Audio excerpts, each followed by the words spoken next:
Hello, இன்றைக்கி நம்ம கோதுமை லட்டு பார்க்க போகிறோம். தீபாவளி ஸ்பெஷல். ரொம்ப நல்லாயிருக்கும், ஈஸியாக செஞ்சிடலாம். கம்மி இன்க்ரீடியன்ட்ஸ் தான் தேவைப்படுது. வாங்க ரெசிபிக்கு போயிடலாம். இப்போது ஒரு கனமான பாத்திரத்தை அடுப்பில் வச்சுக்கலாம். இது வந்து காயட்டும். பாத்திரம் காஞ்சிடுச்சு. இதில் வந்து நெய் எடுத்துக்கலாம். ஒரு பங்கு நெய்க்கு 2 பங்கு கோதுமை மாவு, அதான் கணக்கு. இப்போ நான் 2 கரண்டி எடுத்துருக்கேன். நெய் காயட்டும்.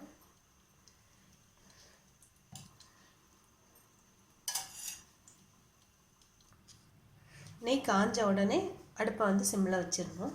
அப்புறமா மேலே ஏற்றக்கூடாது, அப்படியே இருக்கணும், சிம்மிலே தான் இருக்கணும் அடுப்பு.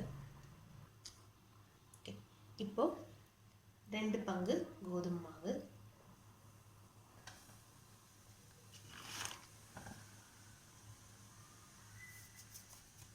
இதை வந்து மெதுவாக சிம்மில் வச்சு வறுத்துட்டே இருக்க வேண்டியதுதான்.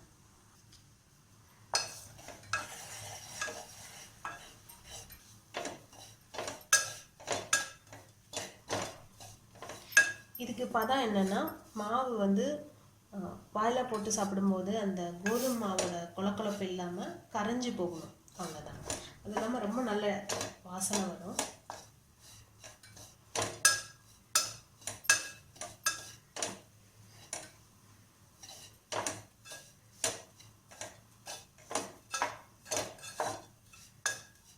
மெதுவாக உதிரி ஆகிற வரைக்கும் வரும். இப்போது இதில் கொஞ்சம் பாதாம் கட் பண்ணி வச்சுருக்கேன், அது போட்டுக்கலாம். கொஞ்சம் முந்திரி பருப்பு, அது போக நம்ம கையில் என்ன நட்ஸ் இருக்கோ எது வேணாலும் போட்டுக்கலாம். பாதாம், முந்திரி என்ன குவான்டிட்டி வேணாலும் போட்டுக்கலாம்.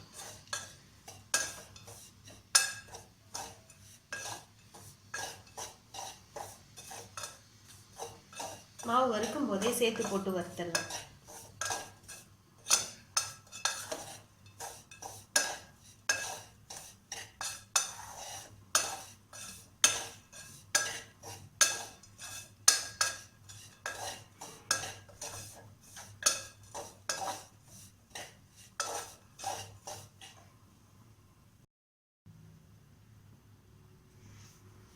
இப்போ பார்த்தீங்கன்னா மாவு டார்க் ஆயிடுச்சு. அப்புறம் இதை வந்து வாயில் வச்சு பார்க்கும்போது அப்படியே கரைஞ்சிரும். அந்த கோதுமையில் உள்ள அந்த குளுட்டன் இதெல்லாம் இருக்காது, பிசு பிசுன்னு இருக்காமல் கரைஞ்சிரும். நல்ல டெலிஷியஸான ஸ்மெல் வரும், அதான் பதம்.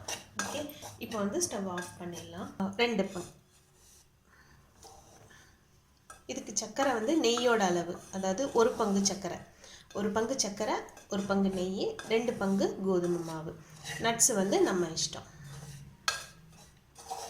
இப்போது சர்க்கரையை வந்து அப்படியே முழுசாக போட்டுக்கலாம், கரக்கரைன்னு இருக்கும்.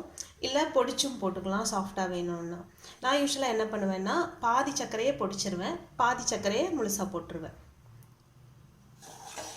இப்போ சர்க்கரை கலந்துடலாம். இதில் ஃபஸ்ட்டு இதை வந்து வேறு பாத்திரத்துக்கு மாற்றிடலாம். இப்போ பார்த்திங்கன்னா வேறு எதுக்கு மாற்றியாச்சு. இப்போ சர்க்கரையை வந்து ஒரு கரண்டி சர்க்கரை வச்சு வச்சுருக்கேன், ஒரு பாதி பொடிக்காமல் வச்சுருக்கேன். இப்போ 2 கலந்துக்கலாம்.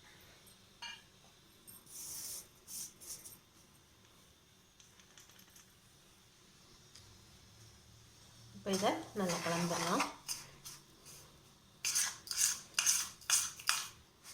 மாவு நல்லா சூடாக இருக்குது, கொஞ்சம் ஆறின உடனே நம்ம உருண்டையாக பண்ணிடலாம்.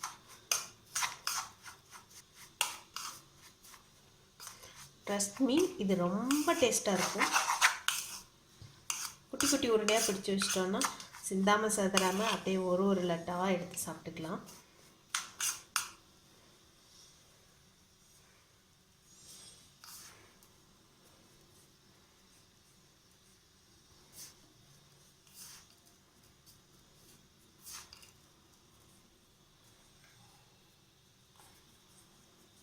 சூடு இருக்குது.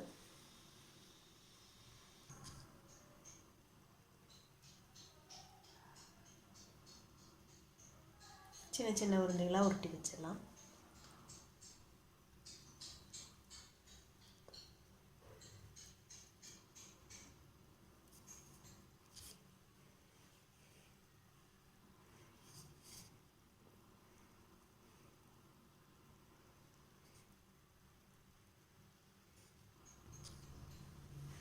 கோதுமை லட்டு ரெடி ஆயிடுச்சு.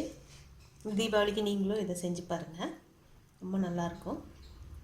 எல்லாருக்கும் இனிய தீபாவளி நல்வாழ்த்துக்கள். வாங்க சாப்பிட்லாம்.